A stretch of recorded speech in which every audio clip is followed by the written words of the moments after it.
Au nom du Père, du Fils et du Saint-Esprit. Amen.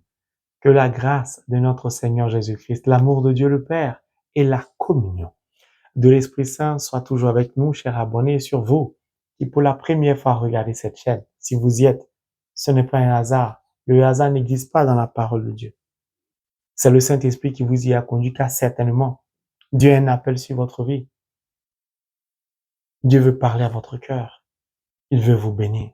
Si vous aimez la parole de Dieu comme je l'aime, merci de vous abonner, d'appuyer sur le pouce levé et de partager cet enseignement. Que Dieu vous bénisse in the name of Jesus Christ. Amen. Nous continuons l'enseignement sur le chemin de l'alliance avec Dieu. Pour cette troisième partie, nous allons prendre le livre de la Genèse, chapitre 12, le verset 4, qui dit, je cite, « Abraham partit comme le Seigneur le lui avait dit, et l'autre partit avec lui. Abraham avait 75 ans quand il quitta Haran. » Mon frère, ma sœur, assieds-toi bien. Parce qu'il y a des moments dans la vie où l'enseignement doit nous emmener à une réflexion profonde. Et le Saint-Esprit veut parler à ton cœur aujourd'hui, veut parler sérieusement. La Bible nous dit que Abraham partit comme le Seigneur le lui avait dit. Il n'est pas parti comme il le voulait. C'est-à-dire que toi, tu es baptisé et puis tu vis ta vie de baptisé comme toi tu veux. Tu te comportes comme tu veux. Tu agis avec la parole comme tu veux. Tu lis la parole comme tu veux. Tout ce que tu fais dans ta nouvelle vie de baptisé, c'est comme toi tu veux. Ce n'est pas une vraie vie spirituelle. Ce n'est pas être dans une alliance avec Dieu. Ce n'est pas être dans une relation avec Dieu. Ce n'est pas être dans une filiation avec Dieu. Ce n'est pas être enfant de Dieu. Abraham partit comme le Seigneur le lui avait dit. Il n'a pas dit oui. Il est parti. La vie spirituelle, on ne dit pas oui. On se met en mouvement. On agit. On pose des actes. Nos actions reflètent notre foi, notre confiance à la parole de Dieu. Il est parti. Il s'est mis en mouvement. Il a agi. Lorsqu'on décide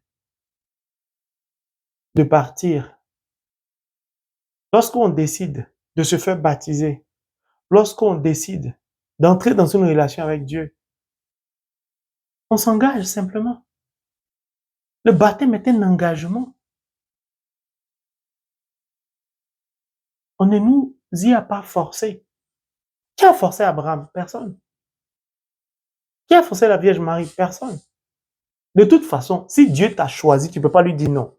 Parce qu'il a déjà prédisposé ton cœur à lui dire oui. Il est trop puissant. J'aime Dieu. Dieu ne négocie pas avec les gens. Il nous respecte. C'est pourquoi il vient nous parler, il nous invite. Sinon, en temps normal, il a déjà prédisposé notre cœur. On ne peut pas lui dire non. Même quand tu dis non, tu tournes le dos, tu dors, ton cœur bat vite. C'est comme si, attends, je vais lui dire Dieu, tu ne peux pas échapper. S'il t'a choisi, tu es têtu, non? C'est toi qui perds le temps. Va, que vaille, vent contre marée.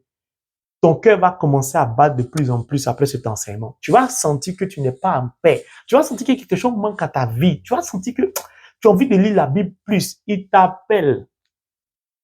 Tu vas venir. Tu ne peux pas échapper. Faut pas perdre de temps. Mieux vaut répondre par ton action, par ton engagement. Mets-toi en mouvement. Ça signifie oui. C'est tout. Abraham se met en mouvement. Abraham partit. Comme le Seigneur le lui avait dit. Mais le Seigneur lui a dit quoi? Il lui a parlé.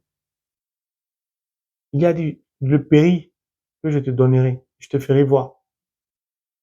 Abraham décide de façon simple et claire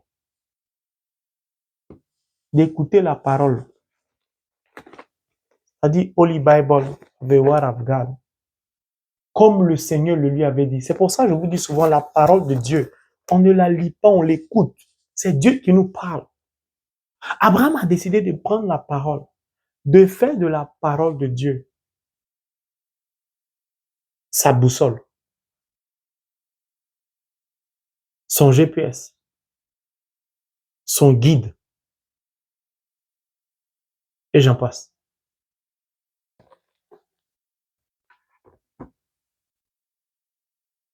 Mon frère, ma sœur, est-ce que tu agis comme le Seigneur le veut? Est-ce que la parole de Dieu est le centre de ta vie, est au cœur de tes projets? Est-ce que tu expérimentes la parole de Dieu au cœur de ton sacrement du mariage? Est-ce que ton sacrement du mariage est entouré de la parole de Dieu? Est-ce que vous vivez ce sacrement du mariage en vous laissant éclairer par la parole de Dieu? Est-ce que vous agissez au cœur de votre travail, dans votre société, dans votre groupe de prière, sur la paroisse, dans tout ce que vous faites? Est-ce que c'est la parole qui coordonne vos paroles, vos actions, votre attitude, votre comportement? Est-ce que vous faites comme le Seigneur vous l'a dit, vous le dit? Abraham, lui, le père de la foi, Abraham l'a fait. Mais au moment où Abraham le fait, Abraham n'est pas le père de la foi. C'est-à-dire, il n'a pas une vie spirituelle accomplie. Il n'a pas une foi grande. Toi, tu es baptisé. Tu as connaissance de la parole de Dieu. Tu as l'expérience d'Abraham et de bien d'autres de personnes dans la parole de Dieu. Et tu as du mal, en plus de ta foi, à lire la parole de Dieu, à faire comme le Seigneur te dit. Et tu es étonné que ta vie n'avance pas. Tu es étonné que tu perds ton travail. Tu es étonné que ton sacrement du mariage est gâté. Tu es étonné que tu pries mais tu n'as toujours pas d'enfant. Mais est-ce que tu ne peux pas te demander, par exemple, attends, je veux me servir de la parole de Dieu pour obtenir ce que je veux. Je veux me servir de Dieu pour avoir ce que je veux. Ou je veux entrer dans une alliance, dans une relation avec Dieu. Je cherche mon intérêt ou je cherche à vivre une relation sentimentale avec Dieu. Je cherche à aimer Dieu. Parce qu'il y a une différence entre vouloir se servir de Dieu, vouloir obtenir des choses de Dieu et aimer Dieu.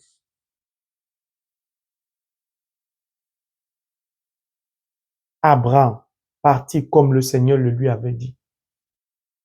Il avait 75 ans. Je vais ouvrir une parenthèse. Abraham était en couple avec Sarah. La Vierge Marie était en couple avec Joseph. Beaucoup de personnes ne font pas attention aux détails de la parole de Dieu. Pourquoi Dieu choisit Abraham, l'appelle lorsqu'il est en couple, y compris pour la Vierge Marie? Parce qu'il veut nous adresser un message clair. La sexualité est ce que le diable utilise pour couper la connexion entre Dieu et nous. Je recommence. Le diable a connaissance de l'importance de la pureté spirituelle couplée à la spiritualité et à la pureté charnelle. Le diable sait très bien qu'on ne peut pas dissocier le spirituel de la chair. Tu ne peux donc vivre ta spiritualité sans la pureté de ta chair. Dieu choisit donc des gens qui sont censés être à l'abri d'une manipulation quelconque du diable au travers de la sexualité. C'est pourquoi Saint Paul va aller jusqu'à dire, lui, c'est son choix personnel. Ce n'est pas un message de l'Esprit Saint qu'il a reçu, mais lui, il a préféré être seul. Pour pouvoir mieux se concentrer. C'est pourquoi Saint Paul dit, personne ne peut réussir sans se connaître soi-même. Saint Paul a identifié son défaut. Toi, quel est ton défaut? Si tu sais que ton défaut, c'est la sexualité, c'est-à-dire que tu es accro à la masturbation. Tu es en couple, mais tu te masturbes. Ou tu es seul, tu te masturbes. Au lieu de prendre quelqu'un, tu préfères te masturber. Ah, moi, je me sens bien seul, je préfère ma liberté. Tu n'es pas libre puisque tu te masturbes. Ou tu es dans une relation, tu es marié à l'église, ou tu es marié, ou tu vis en concubinage. et tu as d'autres partenaires dehors. Le diable te maintient esclave. Le diable sait que l'impudicité ne plaît pas à Dieu. Beaucoup de chrétiens ne sont pas exaucés. Beaucoup de chrétiens ont du mal à canaliser leur vie sexuelle. Cela les empêche d'être en communion avec Dieu, avec le Saint-Esprit. Car le diable sait que l'une des premières qualités, c'est la sanctification. C'est la pureté. Ça c'est la base. C'est-à-dire que le prérequis pour tout ce qui va suivre dans la spiritualité, c'est d'abord une vie pure, une vie sainte. Le diable sait ça. C'est pourquoi les scandales ont toujours lieu à partir du sexe. Donc Dieu choisit des gens qui sont déjà sous couverture, qui sont censés ne pas être manipulés par le diable, ne pas être piégés par le diable. Mais hélas, regardez Salomon. Malgré tout ce que Dieu lui a donné, c'est la sexualité qui l'a égaré. Il n'arrêtait pas de prendre des femmes. Regardez même le roi David. Il a fait tuer quelqu'un pour pouvoir prendre sa femme. Vous voyez tout ça, ça tourne autour de la sexualité. Même le père de la foi, le pauvre, a fini sur proposition de Sarah à coucher avec sa servante Agar, déstabilisant ainsi leur vie spirituelle. Cette parenthèse est très importante, car beaucoup de chrétiens en souffrent. Ils ont du mal à mener une vie de sanctification à partir du sexe. Si quelqu'un ne travaille pas, il a eu un travail, mais il veut coucher avec toutes les filles, ou bien la fille veut coucher avec tous les garçons. C'est-à-dire que dès que le chrétien s'en sort un peu, la sexualité devient un problème pour lui. Ou avant qu'il se convertisse, la sexualité fatigue beaucoup les chrétiens. Je vais vous donner un conseil. Vous savez, avec le diable, on ne discute pas. Si tu veux conformer ta vie à la parole de Dieu, là avant tu baignais dans l'impudicité, c'est pas ton passé qui intéresse Dieu. Le jour où tu prends la décision d'entrer dans une intimité avec Dieu, faut pas discuter avec le diable. C'est-à-dire que tu appelles toutes tes copines avec qui tu sortais, ou bien tes amants, tu prends ton téléphone, tu mets fin à la relation, tu changes de numéro. Avec le diable, il faut être radical. C'est tout. Si tu es marié et que tu as du mal à contenir ta sexualité, prends ton téléphone portable, donne à ta femme ou donne à ton mari. Dis à ta femme de répondre aux SMS. Il faut être radical. Si tu dis, toi seul, tu vas y arriver, je vais me battre, qu'est-ce que tu veux, tu te blagues. Si tu es déjà dedans, le diable t'a déjà cerné, il a assis dans ta vie. Tu ne peux pas toi seul. Cherche à te rapprocher de certaines personnes pour t'aider. Parenthèse refermée. Il agissait. Il est parti comme le Seigneur le lui avait dit. Il s'est mis en mouvement. Il a pris la parole de Dieu comme une boussole. Alors là, je me dis, Abraham a fait fort. Lorsqu'il se met en mouvement, lorsqu'il part, il met en application la parole de Dieu. Il suit les instructions de la parole de Dieu. Il obéit donc à la parole de Dieu. Sans obéissance, il n'y a pas de départ d'Abraham. Il n'y a pas de spiritualité, il n'y a pas d'alliance avec Dieu, il n'y a pas de relation avec Dieu sans obéissance à la parole de Dieu. C'est tout. À partir de là, vous allez comprendre beaucoup de choses. La bénédiction de tout chrétien dépend de son obéissance. Je recommence. L'obéissance à la parole de Dieu est la source de toutes les grâces, de toutes les bénédictions dans la vie d'un chrétien. L'obéissance va permettre à Abraham de grandir dans la foi. et d'être appelé le père de la foi. D'abord, Dieu a choisi Abraham, il est venu l'appeler. C'était le choix de Dieu, c'était l'appel de Dieu. Abraham n'a rien demandé. Lorsqu'Abraham décide de partir, donc d'obéir, il déclenche ainsi un processus surnaturel sur sa vie, sur son couple et sur sa descendance. Mon frère, ma soeur, le choix que tu opères aujourd'hui, de t'engager avec Dieu, de répondre oui à son appel, c'est-à-dire de te mettre en mouvement pour le servir, pour le suivre, pour faire comme il te le dit, sera la source de ta bénédiction, sera la source de l'exaucement de tes intentions de prière, sera la source de tout ce que tu n'as jamais pu avoir dans ta vie, non seulement pour toi. Si tu es marié, pour ton âme sœur, pour vos enfants, pour vos descendants ou pour votre descendance. Puis, ça va réjaillir autour de vous. Lorsqu'Abraham décide donc d'obéir à Dieu, à la parole de Dieu, Dieu maintenant commence à travailler. Pourquoi Dieu commence à travailler? Parce que, étape par étape, Dieu va lui parler, Dieu va le guider, Dieu va l'éclairer. Pourquoi? Pour que lui-même, il soit libéré. Parce qu'il a grandi dans une famille où on pratiquait l'idolâtrie.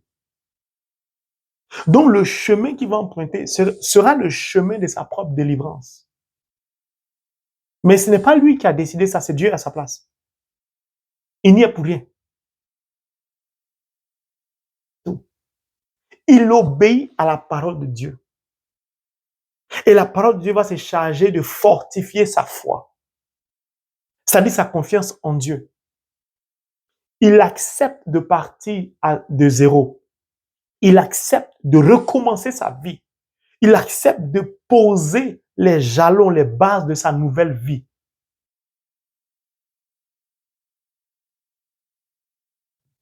Et là, ça devient compliqué. Pourquoi? Ça devient compliqué pour beaucoup de chrétiens d'entre nous. Parce que nous sommes habitués à emprunter un chemin.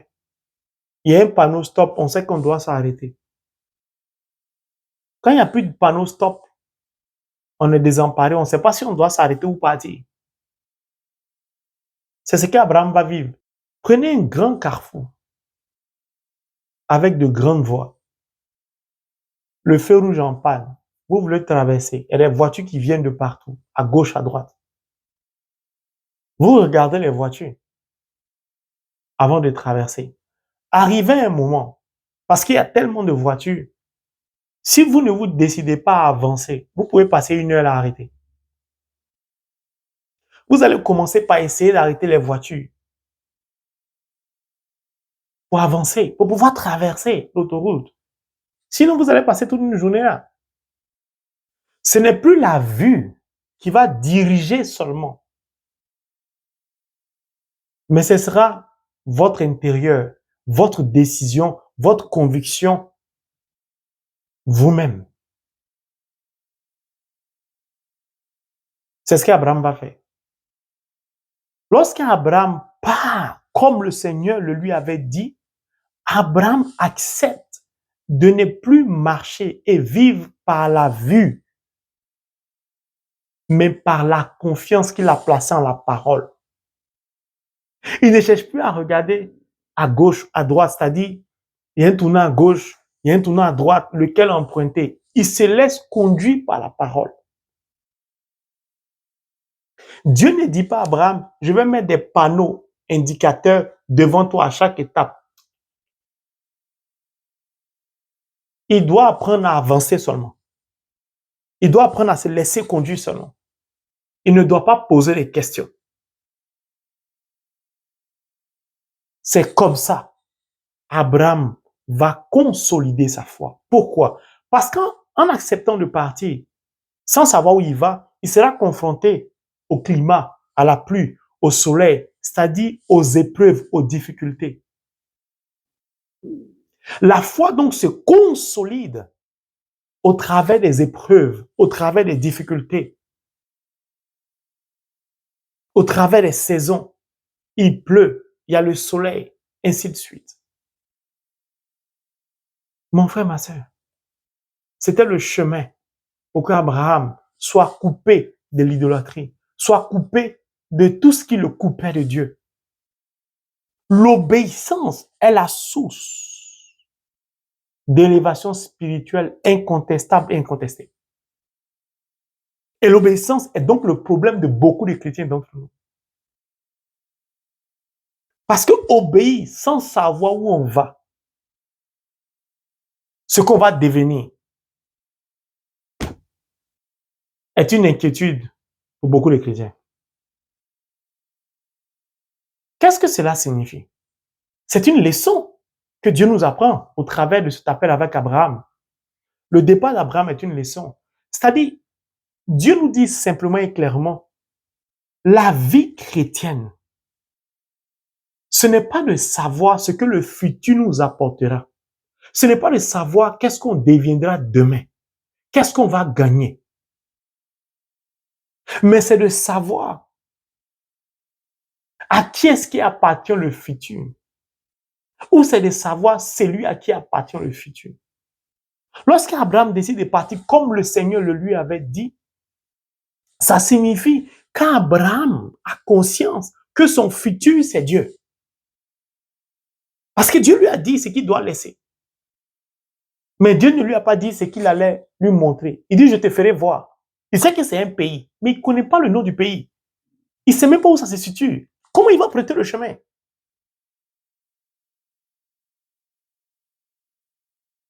Beaucoup de chrétiens attendent que Dieu leur donne à chaque tournant, à chaque étape de leur vie, des instructions. Mettre des panneaux, des indications. Va ici, fais comme ci, fais comme ça. Dans une alliance, on s'engage sans tout savoir, sans tout connaître. La vraie vie spirituelle, c'est de savoir qu'on n'est plus maître de notre temps et du temps de l'heure. On n'est plus maître de quoi que ce soit. Celui qui détient l'horloge, c'est Dieu. Celui qui fixe le temps, c'est Dieu. Nous, on ne fait qu'avancer, on ne fait que progresser. Et c'est là la difficulté de beaucoup de chrétiens. Savoir que le temps leur échappe. Le temps relève de la seule souveraineté de Dieu, de la seule compétence de Dieu, de la toute puissance de Dieu, fatigue beaucoup de chrétiens. C'est pourquoi vous entendez, je suis fatigué, mon âge avance. Je n'en peux plus, je vieillis. Est-ce qu'un jour Dieu va m'exaucer? Est-ce que je pourrai tomber enceinte un jour? J'ai fait trop de fausses couches. On m'a trop opéré. Est-ce que je vais me marier? Est-ce que je vais avoir du travail? Tout ce que je viens de dire est lié au temps et à l'âge. Or, lorsqu'on s'engage, comme le Seigneur nous le dit, on a conscience que le temps ne nous appartient plus. On n'est donc pas ou plus frustré de l'âge qui avance, de l'heure qui avance, parce qu'on sait que notre futur est entre les mains de Dieu. Ça, c'est notre certitude. C'est notre certitude. Donc, chrétien, ne cherche pas forcément à savoir ce que tu seras demain. Laisse cela à Dieu. Laisse cette responsabilité à Dieu. Laisse cette souveraineté à Dieu. Libre à Dieu de te dire maintenant ce que tu seras demain ou de te dire au fur et à mesure. Mais quand nous regardons en arrière, nous savons que c'est Dieu qui a guidé les pas d'Abraham, étape par étape. Et c'est là où on comprend la profondeur et la puissance de l'obéissance. Et là, on comprend tout. Abraham n'a pas dit, j'ai de l'argent, je vais acheter tel GPS, je vais faire ci, je vais faire ça. Il a opéré un choix, comme le Seigneur le lui avait dit. Mon frère, ma soeur, je voudrais donc t'inviter à faire comme Abraham, à te mettre en mouvement comme le Seigneur te le demande. À oser le pari avec lui. Car ce chemin qu'Abraham a emprunté était le chemin de sa formation spirituelle, de sa préparation spirituelle, de son élévation spirituelle. C'était le chemin de sa bénédiction. Ce qui manquait à sa vie, il va finir par l'avoir. C'était le chemin pour parvenir au salut, c'est-à-dire au royaume des cieux. C'était le chemin pour que son nom soit grand. C'était le chemin pour parvenir à la réalisation et l'accomplissement des promesses de Dieu sur sa vie. Les promesses de Dieu n'étaient pas un problème. C'était l'obéissance qui allait devenir un problème pour Abraham. Mais il acceptait d'obéir. Donc, il acceptait d'ouvrir la porte de l'accomplissement des promesses. Pourquoi toi, tes promesses tardent? Pourquoi rien ne s'accomplit dans ta vie? Parce que tu n'as pas encore décidé sincèrement d'obéir à la parole de Dieu. Tu n'as pas encore décidé sincèrement de te laisser guider par la parole de Dieu. Tu n'as pas encore compris que tu dois te mettre en mouvement pour voir la main de Dieu agir, pour voir tes dons se manifester. Tu dois te mettre en mouvement. Tu dois commencer à prêcher. Dieu t'appelle à prier pour les malades. Si tu ne pries pas pour les malades, tout ce que Dieu t'a révélé, tes intentions de prière ne vont pas s'exaucer. Dieu t'appelle à aller délivrer les gens de la sorcellerie, des pratiques mystiques. Si tu ne te mets pas en mouvement, rien ne va se produire. Dieu t'appelle à prêcher la parole de Dieu. Et tu te poses des questions. Tu te poses beaucoup de questions. Tu te sens obligé d'aller voir des prêtres, des pasteurs, des serviteurs de Dieu pour être sûr que c'est un appel de Dieu. Abraham a compris que c'était un appel de Dieu. Vous savez, si Dieu vous a choisi, vous a appelé, les messages de Dieu sont clairs. Que ce soit en songe, que ce soit en vision, que ce soit des prophéties, le message de Dieu est toujours clair lorsqu'il vous a choisi et qu'il vous a appelé. Abraham n'a pas demandé à ce que quelqu'un lui interprète l'appel de Dieu.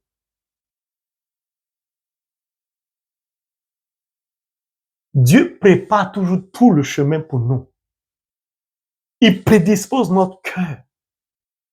Mais parfois, on veut montrer à Dieu qu'on est plus intelligent que lui. On veut tout savoir, tout comprendre, tout connaître. Et on exige que ce soit Dieu qui nous apprenne tout. On ne veut pas le laisser faire. C'est le pédagogue. Pourquoi j'aime les instituteurs ou les institutrices? Ils prennent des enfants qui n'ont pas de savoir. Et puis, ils réussissent quand même de parler pédagogie, à leur inculquer des choses, à écrire, à pouvoir mieux s'exprimer. C'est de l'art pour pouvoir parvenir à faire ça. Si le maître ou la maîtresse, l'instituteur ou l'institutrice parvient à faire ça avec des enfants, et Dieu, donc, qu'est-ce qu'il va pouvoir faire avec nous? Nous, on est pressé. Seigneur, dis-moi, je veux comprendre. Ce n'est pas toi qui veux comprendre, c'est lui qui a dit. Il va te donner le Saint-Esprit pour te faire comprendre la parole. Et tu vas lui poser la question encore. Ça n'a pas de sens. Il dit, je t'enverrai le Saint-Esprit, il t'enseignera toutes choses. Toi, tu vas lui demander de venir t'enseigner.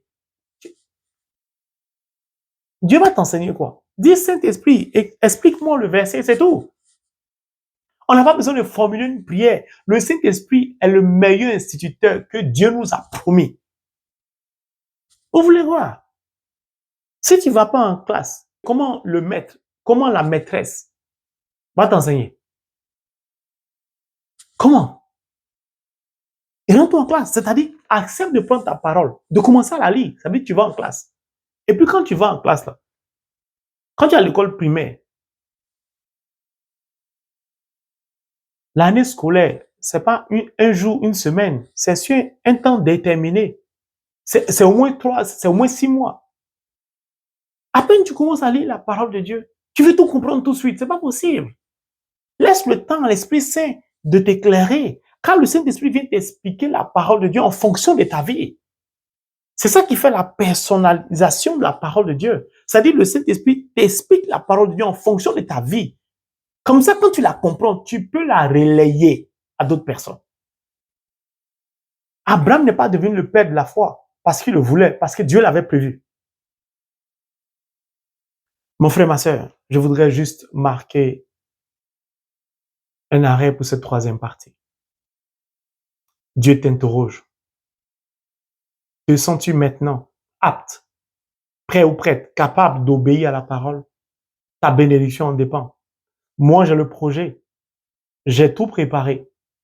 Ça dépend de toi.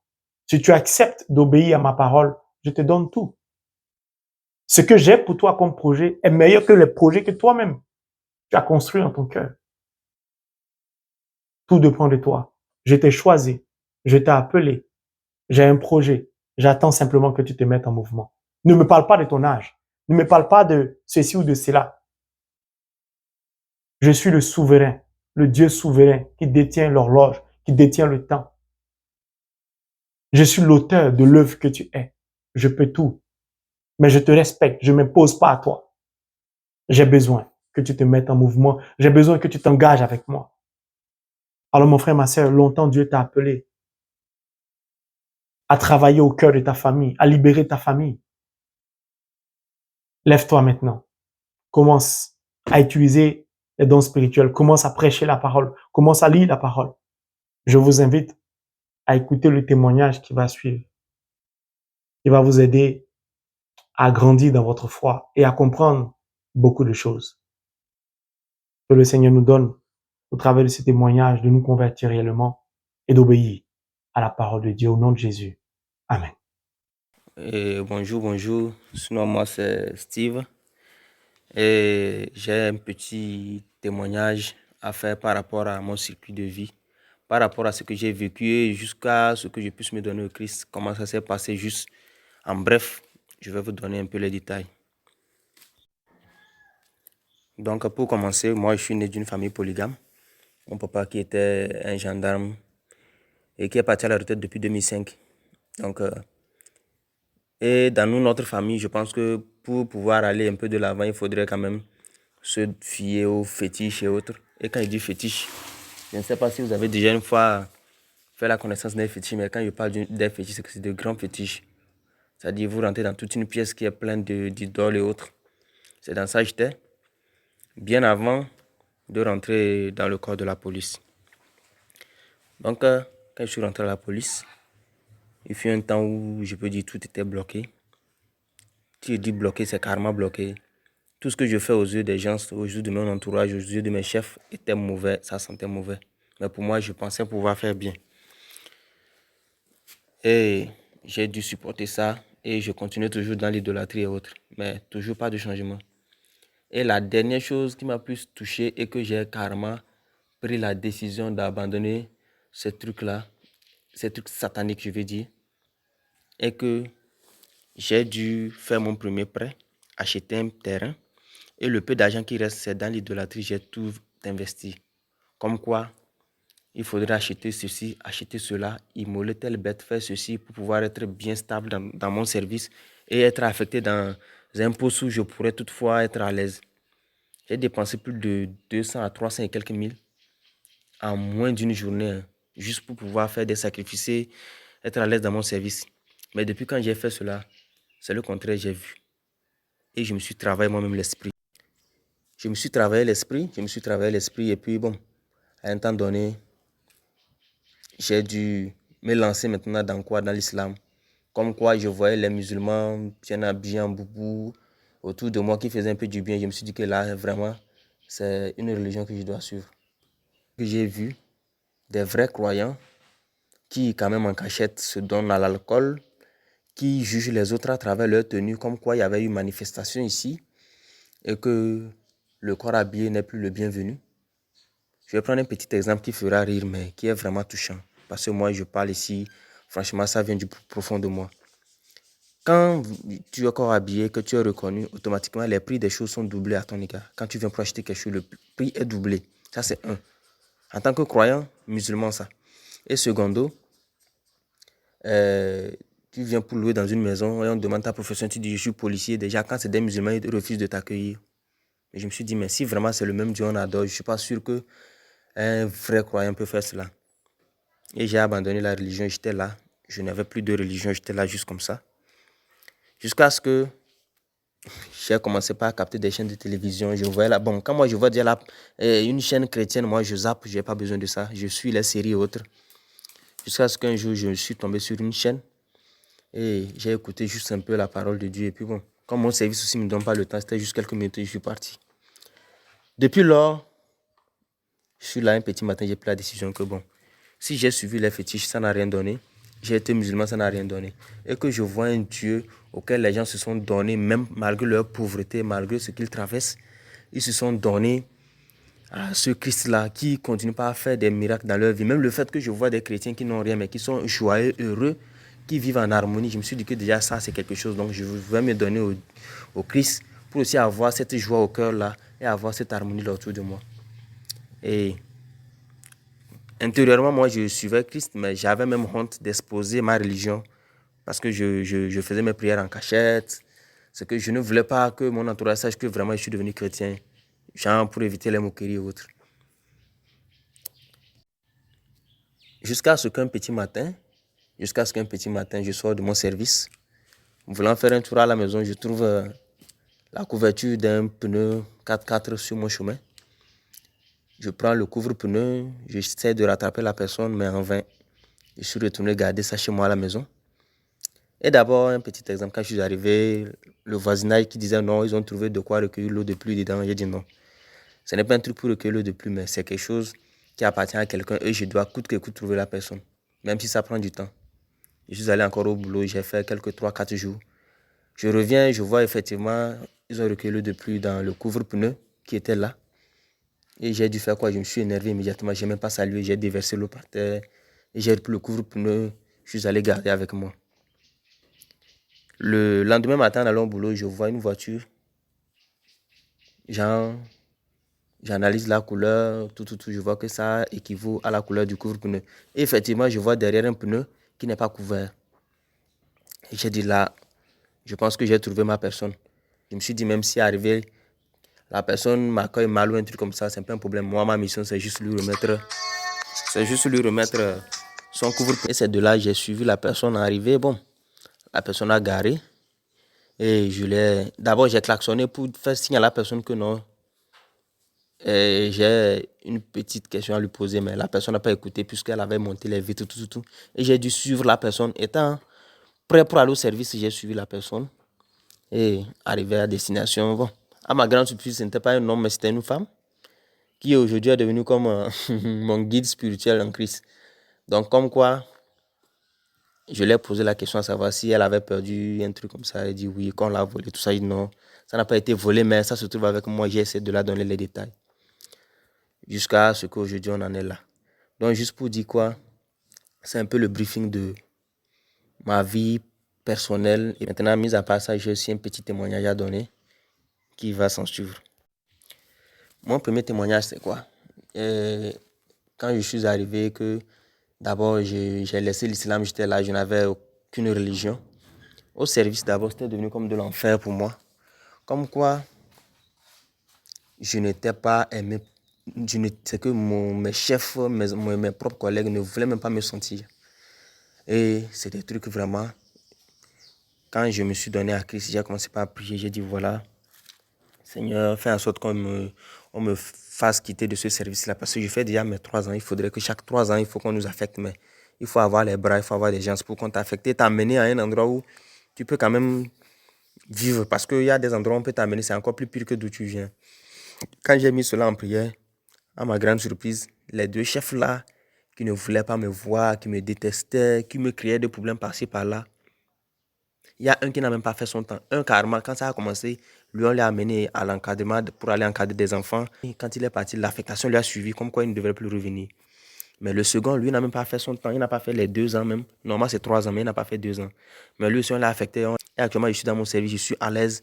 Je n'ai plus de problème avec qui que ce soit. Je suis carrément, je ne sais pas, c'est vrai que ça ne va pas totalement, mais c'est mieux par rapport à avant. Je suis plus persécuté. Le témoignage que je vais faire maintenant, ça, c'est vraiment un truc que jusqu'à aujourd'hui, je n'arrive pas à comprendre et que je ne crois pas, mais je sais que c'est l'œuvre de Dieu. Petit matin, comme quoi je faisais des rêves, je vois mon maman à distance, que je cherche à m'approcher d'elle pour la parler, mais je n'arrive pas. Et qu'est-ce que j'ai dû faire? J'ai mis ça en prière. Et un petit matin, j'ai demandé les congés, je suis allé au village. Je suis allé chercher la maman. Un mois après, le village a été attaqué. Des gens ont été égorgés, des gens ont été tués. Je n'ai rien compris. Il y avait la petite sœur qui était là, notre Benjamin. Et après 3, 4 à 5 mois, j'ai aussi pris la décision de retourner encore chercher la petite sœur.